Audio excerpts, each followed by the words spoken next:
And welcome, everyone. I'm Bill Newell, along with Rick Moore from MSO News Sports. Phil Stacy, Matt Williams, Nick Kukuru are with us, the sports writers here. And we begin another week here in the month of January. Nick Giannino will be joining us here in just a second here on the podcast, but we'll get underway here. And Phil, I guess I'd like to look back. I think one of the big stories we're looking at so far this year, I mean, in the winters, in the last couple of weeks here, is what's going on with Danvers hockey and Coach Baldustari and his staff. They are not coaching, and I know you've written about it, tweeted about it. So, what can you share with us on that story? Yeah, well, I mean, you said it. Steve Baldustari, he's been the head coach at Danvers for the last 5 seasons. This would be his 6th season. He was an assistant coach before that for the Falcons. And of course, he's coached freshman baseball at the high school. He's been a youth hockey and baseball coach in town. Before that, he was a star player at Danvers High in hockey and baseball. Went on to play both at Fitchburg State. He and his staff are not coaching currently. And the administrators won't say why. This isn't a decision that comes from athletics. This is a decision that comes from superintendent and his assistant superintendent, both of whom I had a chance to speak briefly with this week. Dr. Lisa Dana is the superintendent, and Keith Taverner is the assistant superintendent. And I think, as we often find when we are trying to get information on, why can't the student play for 2 weeks, MIA violation. It's, personnel issue. They always say, kind of like, I think I described it as like a shield they use to hide behind. And maybe hide behind is a bit strong, but it's protection for them, I think.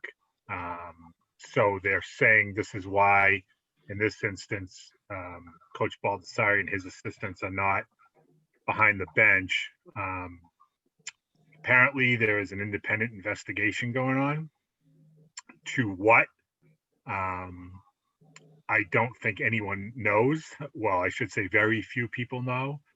I do not believe that Coach Baldustari or his assistants have been made aware of what is being investigated. So that's a bit awkward is the right word. He is still being paid, and it's a coach's stipend. It's not like he's putting a down payment on a yacht by coaching the hockey team, but he's still being paid because he hasn't been fired, he hasn't been let go, but he's just not coaching. So what's ironic in all of this is that Danvers has yet to play a game. They were set to start last Sunday in Revere against Marblehead. And 10 minutes before the game began, it was abruptly called off. Players from both teams were outside Cronin Rink. Marblehead was dressed. Danvers was in their hockey jackets and sweats, and the two teams were gathered, and their athletic directors called them over individually, the teams individually. And the game was called off due to coronavirus safety concerns. And Danvers has not played since. In fact, they will not play until next Friday. That's their scheduled opener. Go figure, right? The third to last day of January will be the first hockey game of the season for them. And it's expected that Andrew O'Neill will be behind the bench. Andrew was there on Sunday, ready to coach the team if they had a game. He's been named the team's acting head coach. And for those who don't know, Andrew was a great high school player. Locally, he went on to play for his dad at Salem State. Billy O'Neill went on to coach with his dad at Salem State. He scouted. He really knows the game. He was athletic director of Marblehead for 2 years. So Danvers is fortunate that while this investigation is going on, they have someone of Andrew's knowledge of the game and keen sense of what's going on to step in. But the fact that he's an acting head coach, you wonder, is that going to be for the whole season? Is that going to be for a game? Is that going to be for a few games until they wrap this up? Many more questions than answers, Bill, but that's what we know. Yeah, I wanted you folks to hear that story from, beyond just the Danvers area, just that may not have been aware of that story. And usually what we do in the beginning of these things, we kind of update the listeners and viewers on some of the highlights from the past week or so. So, Matt, I know we started with you a little bit late last week, but I want to go to you on girls hockey. By the way, anyone can chime in at any time here. But Matt, what's the update? I know the puck has dropped, and we've got some games under our belts in the girls scene so far this winter. Low scoring so far. I think, not a lot of points being piled up. I think, there's only 2 girls or maybe 3 girls that have more than 5 points so far. And that would be Gabby Davern at Fenwick and Paige Thibodeau and Jenna DiNapoli at Peabody. Peabody 3-1 with the lone loss coming to Winthrop last week. Pretty good game, maybe closer than some would have anticipated. So we'll look forward to the rematch on that one. I guess the biggest surprise in the league is Medford, out to a 2-0-1 undefeated start. Medford knocked off Masco last night, Thursday night here, with a great performance by their goaltender, 2-1. You have to dive back into the archives to find the last time Medford beat Masco. You're probably talking, 2010 or 2011, something like that. So that's the first win for them in quite some time. So that's a little bit of a surprise. Masco's struggling a little bit right now with a loss to Newburyport last week. Some of their former players that play for Newburyport had to taste pretty sweet for them. So interesting, Gloucester got an early tie and then has racked up a couple of losses, but interesting. The 2 new teams are at least not over, right? Gloucester's got a point and Newburyport's got the 2 points from their wins. So the expansion teams are faring, reasonably well so far. That's an interesting story. I heard Gloucester mentioned, so I got to go up to Nick Kukuru here. So, Nick, what are some of the highlights up in the Cape area in the past week? Yeah, I mean, so far it's been, Gloucester hockey's off to the boys hockey team off to a 3-0 start. Freshman Emerson Marshall's kind of taken the team by storm. He has 7 goals in his first 2 games as a freshman, and he had an assist the other night in the win over Winthrop. So he has 8 points in 3 games. He's leading the team by a long shot. This week will be kind of some real tests for them. They play Marblehead and Masco next Wednesday and Saturday. So we'll get a real look at how good they actually are this coming week. They've kind of taken care of business the first 3 games. I think, they beat Winthrop, Swampscott, and Peabody. They beat Winthrop, Swampscott, and Peabody. They probably should have won all 3 of those games. So they took care of business so far. Don't forget, they got a good test tonight with Beverly. I think this will be the first time Beverly has their full team. They were missing some players to start the season with illness, but they'll have their full team tonight. And Beverly's coming off of its first win after 2 losses to Masco and kind of an upset loss to Winthrop. So Beverly rebounded Thursday night with a win over Swampscott. And, I think, they're coming in with a little bit of momentum and looking to build off of that tonight into that game of Talbot. It should be a good one. Just to go off of what you said, Kooks, about Emerson Marshall, watching him in that first game against Peabody, he had the hat trick in his first varsity game. I talked to a few hockey people that I know that have seen him play at different levels and teams leading up to this, and they say he's the real deal. He's obviously got size, he's got good offensive instincts, he sees the ice well, he drives the net, and he fits right in on that top line with Jack Costanza. That's a really nice 1-2 punch for the fisherman up front. Yeah, he's not just one of those, up and down guys. He'll go in the corners, so kind of, he'll go in the front of the net and kind of dig a bit, which I think is why you see those goal numbers racking up. He's not afraid to kind of, score those dirty goals. Not the most highlight reel goals, which he has a few of too, but he's got some of the other kind as well. Well, hey, Nick Giannino, I know you and I have been over to Hamilton Wenham basketball a few times over the years, watched some games, and I know Coach Mike DiMarino, you were at one of their games this past week. So give me an update on Hamilton Wenham basketball and some other hoop highlights from the past week. Sure, yeah. Actually, in Friday's paper, I wrote about Hamilton Wenham in my weekly basketball column there, full court press, we call it. And Does it have initials that you can to shorten it down? I don't know. What do you guys think? FCP maybe? Yeah, we roll with FCP. That's what we like to call it. Yeah, you know me.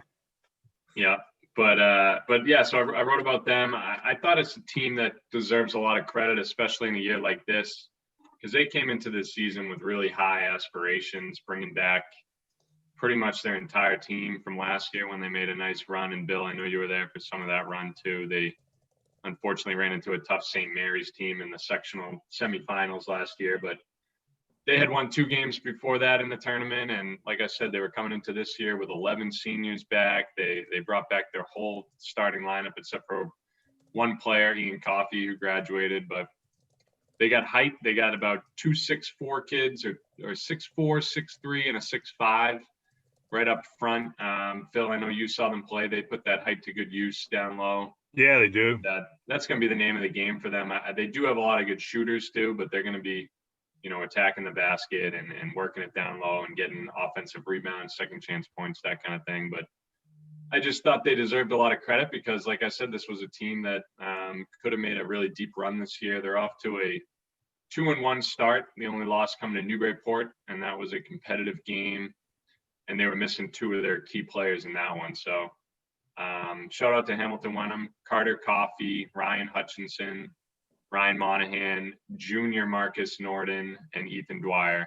So 4 seniors and 1 junior in that starting lineup. And it's a really it's a tough lineup to handle for opponents. They're going to be fun to watch this year. Looking across the rest of the league, staying in the Cape Ann League, I don't know if you guys mentioned this early on here. I hopped in a couple minutes late. You probably didn't touch on it yet, but Georgetown shut down for the year, which was too bad. Their boys basketball program was off to a 5-0 start, but I guess too many COVID issues over there, and they decided to shut down for the rest of the season. So that's going to take away some of the competition there in the Cape Ann League. In terms of the schools we cover, Ipswich is off to a pretty good start. They got some nice wins. They had a great win over Triton in overtime earlier this week. Let's see, Masconomet, who's actually now in the NEC, they're starting to pick things up a little bit after a slow start. They're back to 500. They had a nice win over Winthrop the other night. So Steve Hines, the interim coach there, seems to be doing a good job with those kids. They really, every game I've seen them play so far, they just come out, ready to go, firing. They really bring the energy.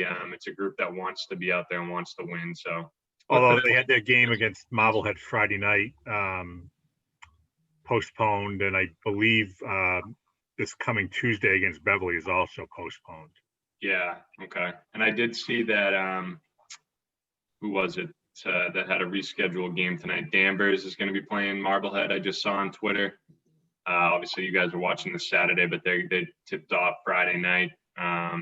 Reschedule. It's going to be like that all season with teams having to sit out for whatever reason with COVID and other teams scrambling to find another matchup that night so they can fill the schedule. And obviously with the competition only being within the conference, that's going to be difficult to do. But the more games, the better for these kids. If they can get 10, 12, 13 games in, that's awesome.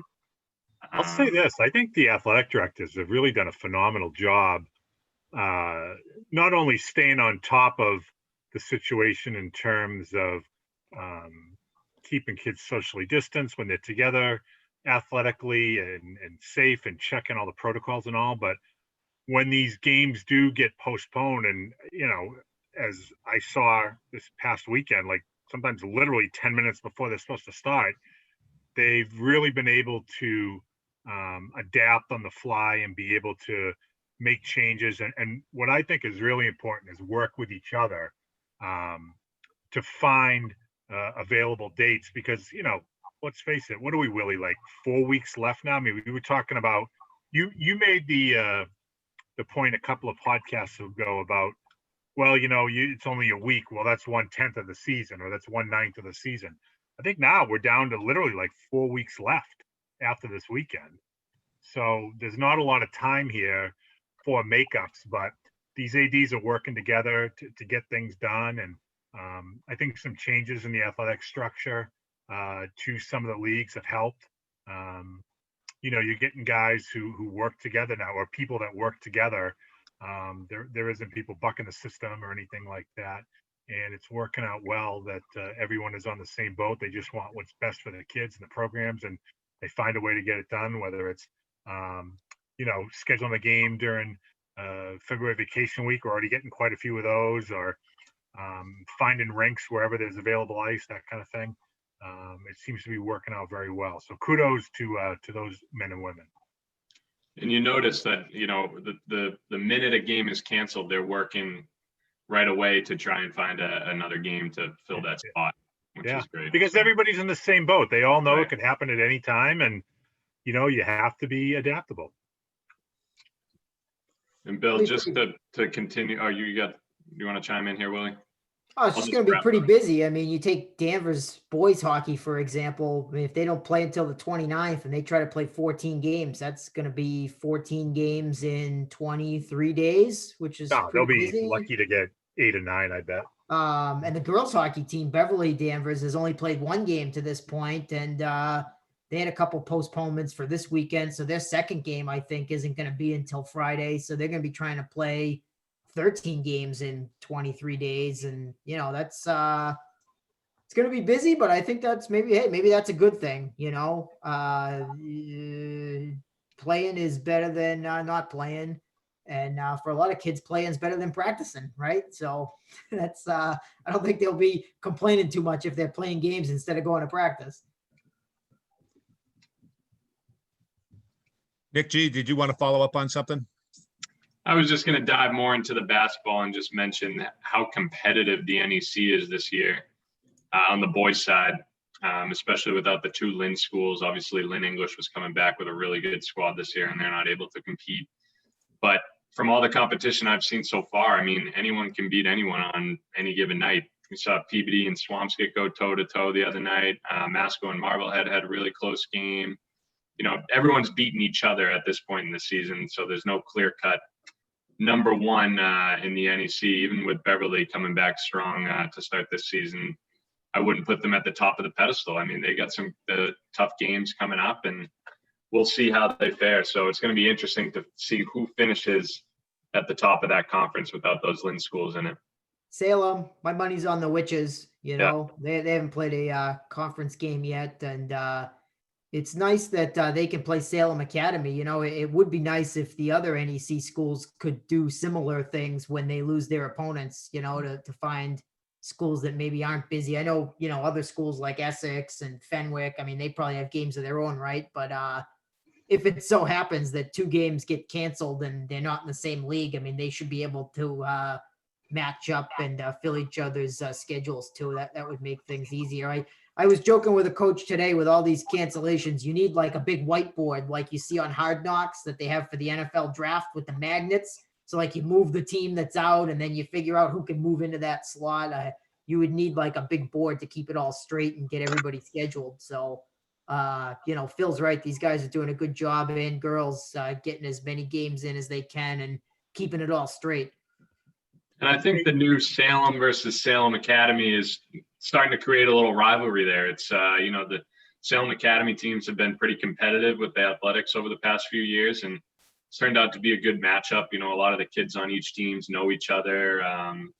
It's good. Tuesday night, Salem Academy was leading Salem after 3 quarters, weren't they?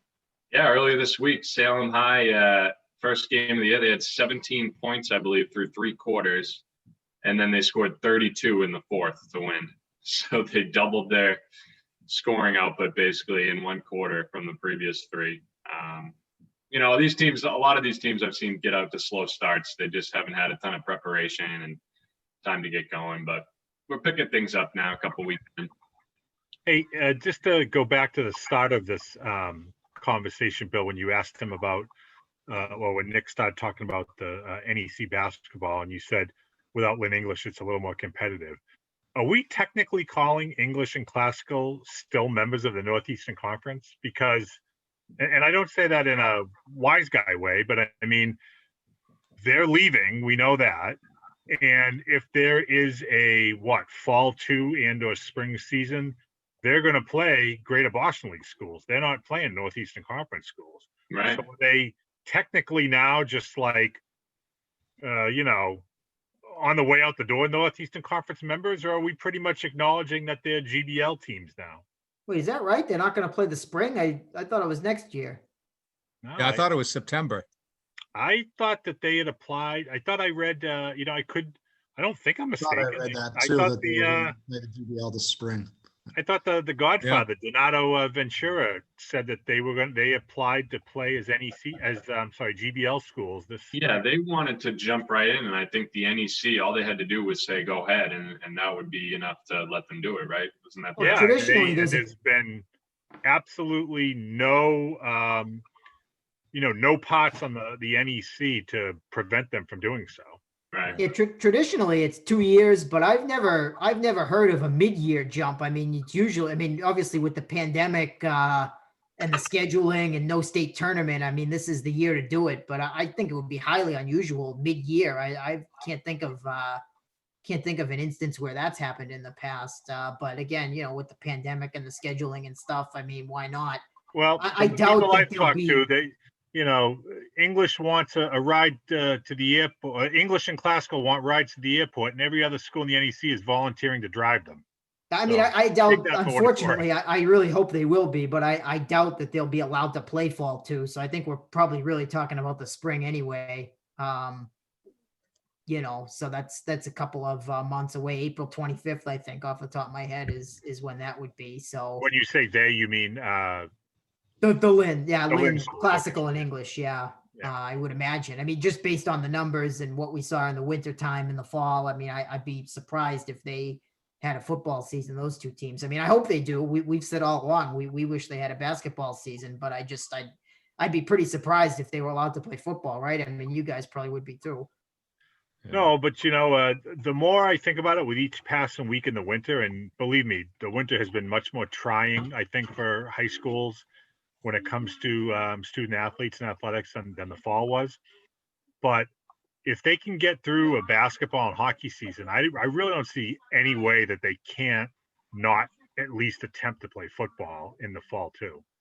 Oh no, I agree. I mean specifically the city of Lynn, just because of the way. No, they've I handled know. I this just all was along. throwing it out there to see, like, if anybody had agreed or disagreed or whatnot. But I mean, Oh, no, I'm with you. I mean, I think there might be a couple of cities and towns in the state that can't do it, but I'm certain that, you know, your St. John's Preps, Catholic Memorials, Bishop Fenwicks, I mean, they're going to be playing football for sure. I think I'd bet the same amount of money I bet on Tom Brady to get to the Super Bowl on that one.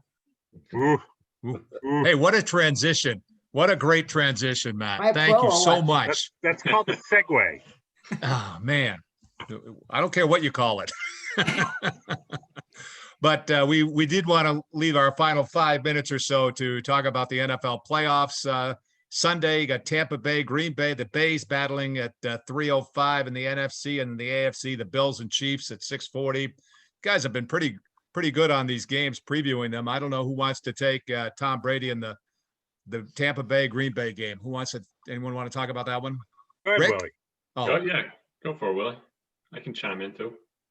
Oh, I mean, I picked the Bucks. I was the only one in our preseason picks that had the Bucks in the Final Four. I had them winning the Super Bowl, and I'm sticking with that. I think I was the only one that had them in the Final Four in our postseason picks too. So I'm not changing my mind now. I mean, you know, I've seen too much of this in New England. You can nitpick the games. Oh, the defense won the game. They got lucky turnovers. I mean, you know, how many games over the years can you say that about with the Patriots? So, I mean, if you've seen this a few times, you know what's going to happen. The other team's going to yuck up the ball in the fourth quarter, and Brady's going to do his thing, and he's going to win. It's you know, if you think anything else is going to happen at this stage, I mean, I don't know what to tell you. The Bucks defense was pretty good last week, I think. I think that won them the game, to be honest with you. That guy number 45, woof, he's my new favorite football player now that like Thomas Davis from the Panthers is retired, or he might. I mean, if he's still playing, he's out of his prime anyway. But that guy number 45, what a game he had. Who was he saying that, Willie? The defensive guy for Kevin Yeah, White? linebacker. I think his name's White. I don't know if it's Devin Devin White. or Kevin. Number Devin 45. White, the guy he was, from he's the guy from LSU, right? Oh, that I don't know. I Yeah, mean, he's a young guy. he's a He had a beating couple though. defensive I think he's touchdowns this a year. Yeah. He's either a rookie captain or a second-year captain. I think he was like a top 5 pick or something. I mean, but he was all I over think he the was on field. LSU's championship team last year, if I'm not mistaken.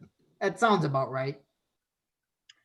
You know, I'll full disclosure, I did not. I didn't even have Tampa Bay going to the playoffs this year. I thought that new system, new situation. I don't think much of Bruce Arians as a coach. I didn't think that was a good mix for Tom. I don't think any of us think much of Bruce, but it feels like this is Tom's show. Did I see something that Bruce said he lets Tom pretty much, call the plays when he's out there anyway? I think he alluded to that. Yeah. It's like, yeah. So much Say for the less of quarterback coach. whisperer, right? Right. Is that what he does as the quarterback whisperer? Hey, Tom, you call what you want. Hey, he's got a better record without Brady than Belichick does. Of course, so does Marvin Lewis. So that's your fun fact of the day. I don't know. I mean, common sense to me says the Packers should win. Much better coach. They're playing at home now. I know that's not what it normally is, but I mean, I have to think the weather factors in somehow. Although Brady's played a ton of cold weather games, so I don't know. Willie makes a lot of sense. Like, we've seen this movie so many times, I mean, the prison warden in Shawshank always takes his life no matter how many times you watch it, and he always gets redemption no matter how many times you watch it. So is it going to change now? I don't know. I think it should be a great game. I'm glad that Tampa Bay won because I think Green Bay would have destroyed New Orleans, and that wouldn't have been a fun game. And this should be a really good game, so I'm excited to watch it. I don't know. My brain says Green Bay, but my heart says, Tampa Bay. That'd be fun to see them win. I picked Green Bay in the picks here for our paper, and I picked them to win the Super Bowl, so I'll roll with them. But I'm not overly confident by any means with Tom Brady going into town there. How about the other game, Bills and Chiefs, in our final couple of minutes here that we have? So who you got? Who's that? I took Green Bay, but I'm not. I don't think so anymore. I feel like that's one of those games. Brady's gonna put it to him. From what I've heard of the Packers defensive coordinator, he's one of those guys that Brady usually torches and comes out in his zone defense. I think in the AFC, I think we got the best possible matchup both conferences. I think Buffalo can keep up with Kansas City. Whether they will is another story. I'd still probably take KC, but I think Buffalo, if they won, I would not be surprised. Mahomes apparently cleared the protocol on Friday, so Okay. He'll be playing, unless anything changes before Sunday. But I don't know. I think the Chiefs could have beat them even with Henny in there. That's a well-oiled machine out there, that offense. But we'll see. I think the Buffalo, they deserve a lot of credit they got there, and it's going to be a great game either way. But I'm rolling with the Chiefs. The Bills have a pretty good secondary. I think their weakness is probably on that defensive line. If you watch them, I mean, they've been ahead in so many games and blown out a lot of teams that they don't necessarily need to worry about stopping the run so much. So if Kansas City tries to go run heavy, I think Buffalo could be in trouble. But, some of those guys, what do they have? Josh Norman in the secondary and Dane Jackson and Levi Wallace. Those guys are all pretty good. Kansas City, like Nick said, though, just has so many weapons. If I take the fact out that I'm a Patriots fan and I don't like Kansas City just based on that, they're a great football team to watch, from a fan's perspective. And I agree with Kooks. I think it's a terrific matchup, the better of the two games. I could see either a close game with either team winning, and if it's a blowout, I think it's Kansas City. It's boring, but I guess I'm going the two favorites, Kansas City and Green Bay. I'll give Rick the final word here. Rick? I just want to ask a question. I want to ask Phil because I read his story about the Bruins game last night, Thursday night rather, that I watched, and it was a great fourth period, third period anyway. And I just want to ask you, Phil, what was it like?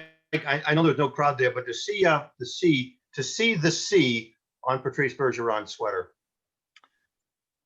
Yeah, I mean, with virtually any other franchise, Rick, he would have been the captain long before now. 17th year in the league. He's what, 35 years old. Jeez. Everybody said it, and it's almost like a cliche, but it's true. Like if there was ever a given in sports, that was it. When Chara left town, it was going to be number 37. It's a natural thing. He's already viewed as a leader. I mean, he was essentially 1A to Zdeno Chara's number one guy for a long time. So it was a natural ascension.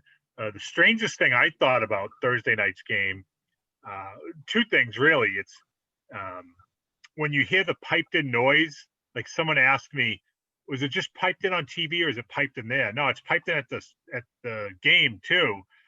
But it's almost, at least to me anyway, it was a little bit distracting because it has kind of like a tinny sound to it, and it's not completely authentic. And I haven't been to a Major League Baseball game or NFL games in the last year, so I can't compare them to those two. But at least last night, it felt peculiar to me, almost like a little bit unnerving, I think I said. And the other thing I really noticed is not that there were a ton of big hits, but when there was a big hit or a goal, or especially in overtime, Tuukka Rask made two brilliant saves to prevent the Bruins from losing that game in overtime. And it's just, he makes a save, a few guys in the press box like, oh, wow. And that was it. There wasn't that like thunderous applause from the crowd or gasping, that kind of thing. So that's what I noticed most of all, Rick. Thanks. All right. Gentlemen, we are out of time. I'm going to close it with this. I have a weather note for Tampa Bay. They arrive in Green Bay. When they wake up Sunday morning, it could be 12 degrees, but by game time, it's probably 30 degrees. So that's not the worst for a Green Bay greeting for a January playoff game. That's for sure. So any snow in the forecast, Bill? There's some AM snow showers. Thanks for asking, Nick. Okay. Yes, I have the answer for you on that. Yeah. So there you go. And that'll do it for us this week here with the sports writers.